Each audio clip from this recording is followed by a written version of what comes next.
Hello from Las Vegas, Harry Reid International.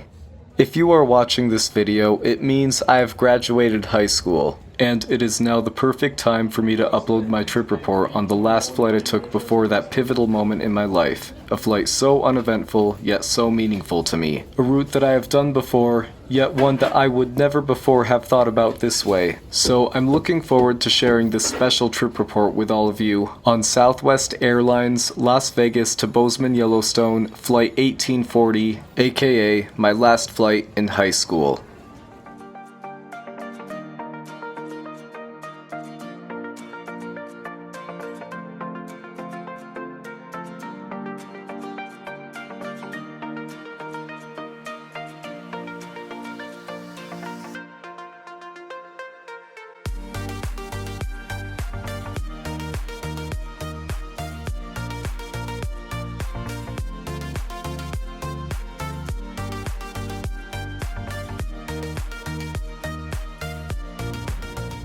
So it's been a while since I've covered Southwest. Literally a year ago was the last time, I think. That one did quite well from what I remember. Is it because I put 737 MAX in the thumbnail? Hot chocolate? What was it about this one that made it do so much better than the other ones? Can this one do better than that one? Maybe. Let's try. I arrived at gate B21 on the 737 MAX tail November 1803 uniform. It was my second time on that plane as a matter of fact, and there will be a trip report on that leg of the journey soon. This leg of the journey, otherwise my last flight in high school, will be a generic 737-800, a type which I have flown on 3 times with Southwest and covered twice on this channel. Once on Minneapolis to Denver, second time Las Vegas to Indianapolis. Later I'm going to talk more about the one I didn't film. The aircraft on screen right now, that is a 737-800 of Southwest, but this is not the one I'm on, as the one I'm supposed to take is still on its 3-hour journey from St. Louis. Once my aircraft arrives, it'll be coming in here to gate C4, which is coincidentally 2 gates to the right of where I flew out of on my flight from Las Vegas to Indianapolis. I can't believe that was over a year ago. To the left of us, we've got a 700 with Split-Scimitar winglets. Thought that was pretty cool, as the blended ones are more common, as seen with this particular Dash 700 that I happened to spot taxiing across these gates. And then I somehow managed to spot yet another 700 with Split-Scimitars at the other end of the C concourse. I just love spotting Southwest jets.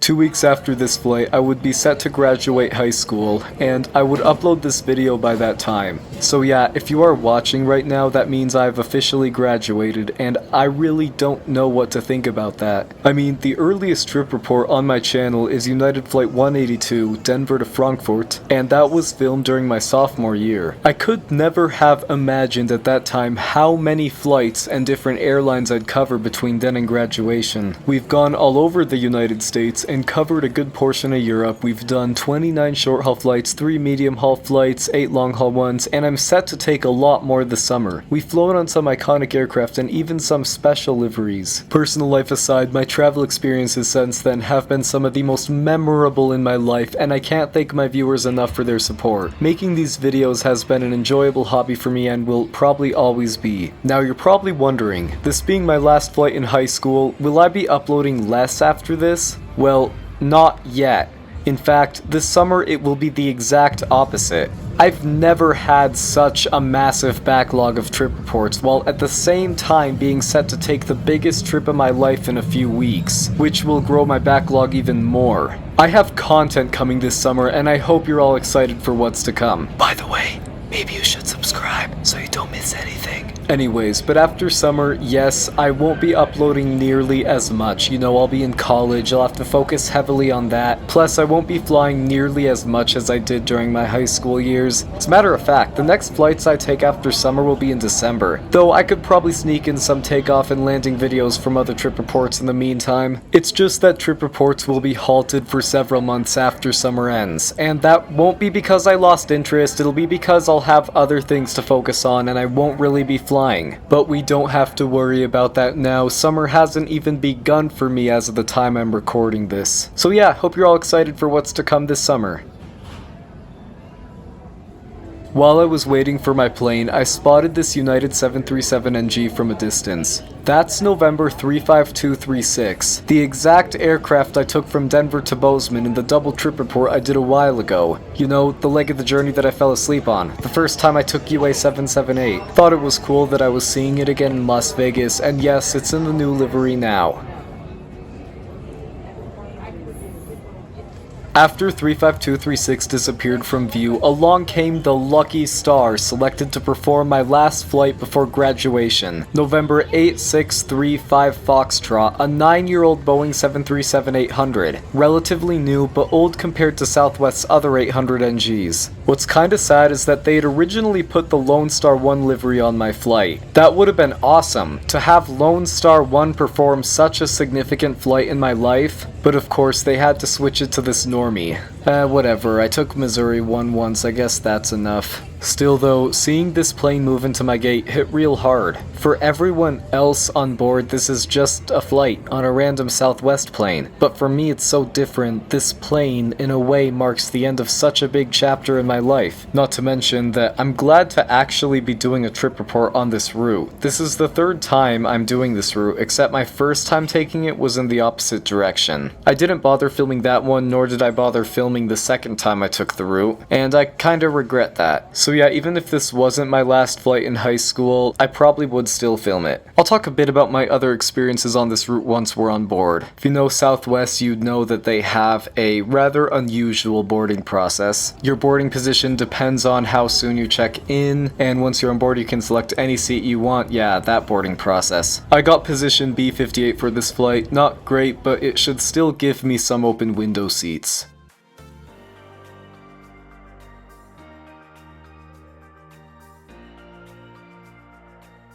So yeah, I ended up getting a pretty good window seat for our 1.5 hour ride to Bozeman.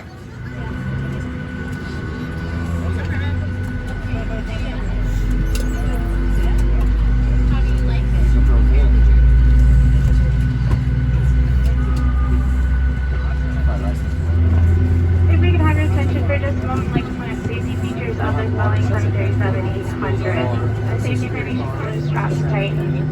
To release, lift up on the buckle. Position your seatbelt tight and low across your hips and wearing boots. A real treat for my last flight in high school, I not only ended up with 2 windows, but I also got an empty middle seat. It's the first time that happened to me on a Southwest flight. In the event of a water evacuation. Southwest has some incredible legroom on both their 800 NGs and their MAX 8s, and this plane is no exception.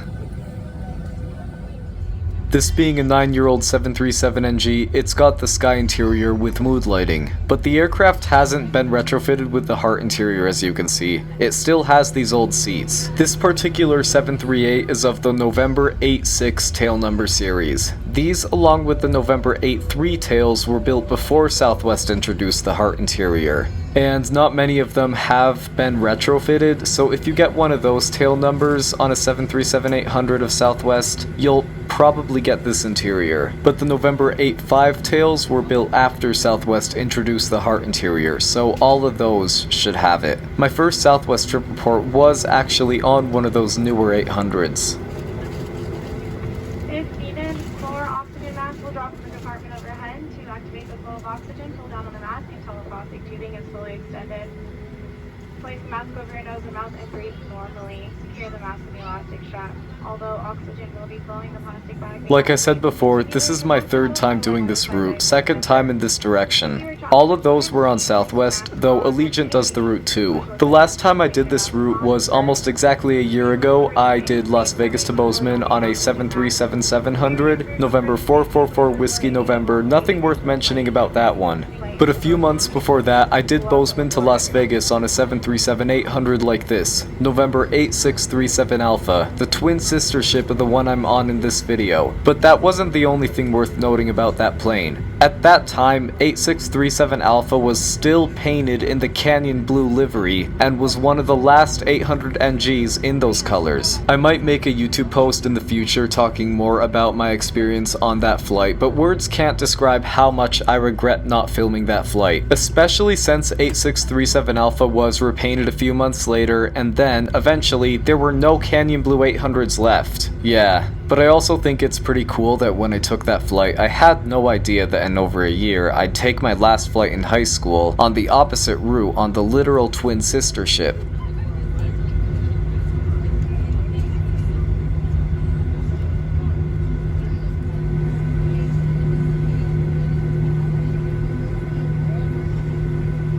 The seats on Southwest do recline, just not much, and from what I remember that is the same throughout their entire fleet.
One nice thing about these older seats is that they have a large tray table, and yes, it extends.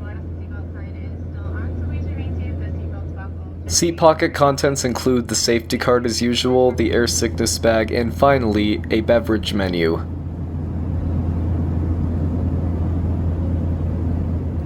One thing I should seriously mention is that Southwest does not have charging ports on any of their planes, so if you have one of these power packs that I'm holding in my hand right now, I would highly suggest bringing them on a Southwest flight.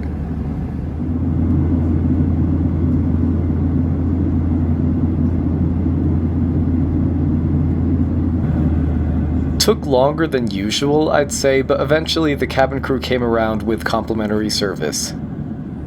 For the occasion, I chose a blueberry pomegranate AHA sparkling water, the exact same drink I got 2 years ago on United Flight 182, my first trip report.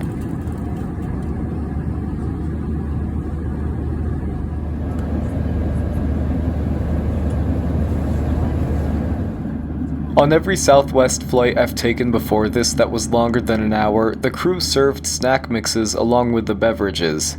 But they didn't serve those snack mixes on this flight. Not the worst thing to happen, obviously, but it's strange. I've taken shorter Southwest flights and they still serve them.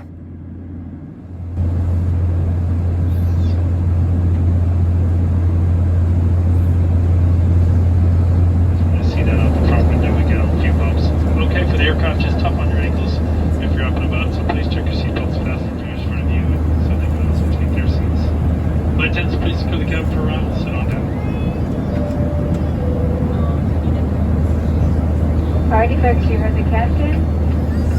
We're getting our final descent into Bozeman. Please make sure you're seated with the seatbelts fastened, seat back.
Southwest Airlines, welcome to Bozeman. Please remain seated with the seatbelts fastened, seat backs and tray tables in the full upright and locked positions, and all those carrying items stowed right where they are. When the captain turns off the fasten seatbelt sign, please be careful when opening those overhead vents as may have shifted during flight and fall out. Sound safety is still your function of your small portable electronic device. Once you do stop about this aircraft, you may not be able to get back onto flight nose Ida. So, I guess that's that. It was the most average Southwest flight I've taken. It wasn't bad at all. I have never had a bad flight with Southwest. Still nothing too worth noting about this particular flight other than it being my last flight in high school. Either way, I would totally recommend flying Southwest. Final score for flight 1840 is 8.5 out of 10. Another good job to Southwest. And yeah, as soon as this flight landed, it came to my realization that the next time I'd be in the air, I would have graduated high school. And if you are watching this video now, it means I have graduated. So yeah, glad that's done. And now that it's summer break, I'll be pumping out more trip reports in these next few months. After this one is finished, I'll get to working on my next one. It'll be the Eurowings flight I took last month, operated by Avion Express Malta. Been planning on getting that one up for a while. I'll be trying the Eurowings buy on board menu, and I'll sit by the engine, so it'll be a good one.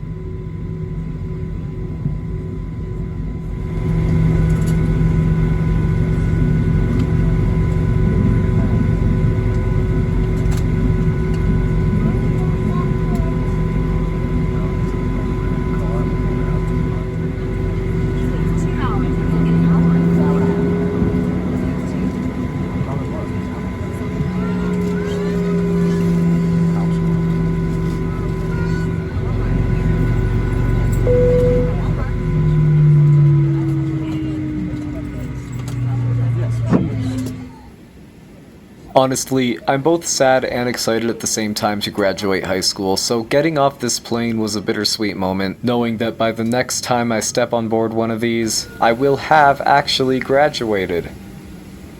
B7 being the worst gate in Bozeman for plane spotters, the top part of the tail and the right winglet were the last I saw of November 8635 Foxtrot. I think this will be a good spot to end this special video, so if you made it this far, thank you so much for watching, and make sure to tune in for my upcoming videos if you enjoy content like this. Goodbye.